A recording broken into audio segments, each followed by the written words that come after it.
मु सर्वप्रथम ओडिशार माननीय मुख्यमंत्री श्रीजुक्त नवीन पट्टनायक को धन्यवाद ज्ञापन करुच्ची। मत विजु जनता दल में तीन थर टिकट प्रदान कर 2009 देते 2009 हारी जाते 2014 मसीह से जययुक्त होती 2019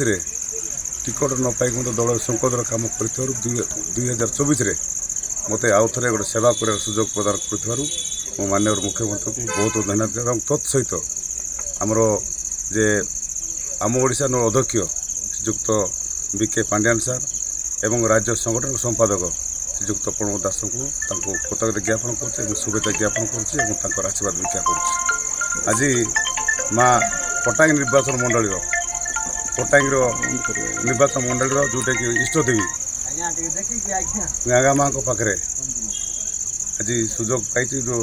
प्रथम पूजा अर्चना को भुवनेश्वर जावाक बाहर थी माँ को सौभाग्य आज अल्प बाटे रहीगली से माने डिक्लेयर है मु आज माँ पारे पूजा अर्चना कर बर्तमान भुवनेश्वर अभिमुख जाऊँ निश्चित भाव में ये मो पट्टांगी निर्वाचन समस्त जनसाधारण जो मैंने मो इच्छुक सेवक एवं भक्त माँ विशेषकर मो दल सांगे जो मैंने रही से मो प्रति स्नेह श्रद्धा दे माननीय मुख्यमंत्री आज मत टिकट प्रदान कर आउ थे पट्टांगी निर्वाचन समस्त जनसाधारण तरफ धन्यवाद ज्ञापन कर। सर कौन सब मुद्दा नहीं कि लोगों पहुँचे सर आपण जानती मो राजनीति जीवन 35 वर्ष 1992 मसीह विजु पट्टनायक समय मत ब्लॉक चेयरमैन थी एवं 35 वर्ष काल मध्य मु विभिन्न प्रकार कार्यक्रम विशेषकर प्राथमिकता शिक्षा स्वास्थ्य गमनागमन पर्यटन एवं स्वास्थ्यगत समस्त क्षेत्र में जो अधूरा स्वप्न किसी बाकी जो रही जाती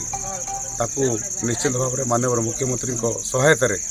ये पट्टांगी निर्वाचन गोटे सुंदर निर्वाचन मान मंडल एवं विकास धारा को आगे नापी निश्चित भाव आप जानते 2014-19 विधायक थी से समय माननीय मुख्यमंत्री अनुग्रह क्रमे आम समस्त इच्छा को विशेषकर कोटियार विकास पाई सामग्रिक विकास पाई जीवन जीविका आरंभ करी रास्ता घाट मेडिकल आरंभ आदर्श विद्यालय आरंभ करी समस्त क्षेत्र में 24 खंड गाँ को केमती माने उन्नति हो पार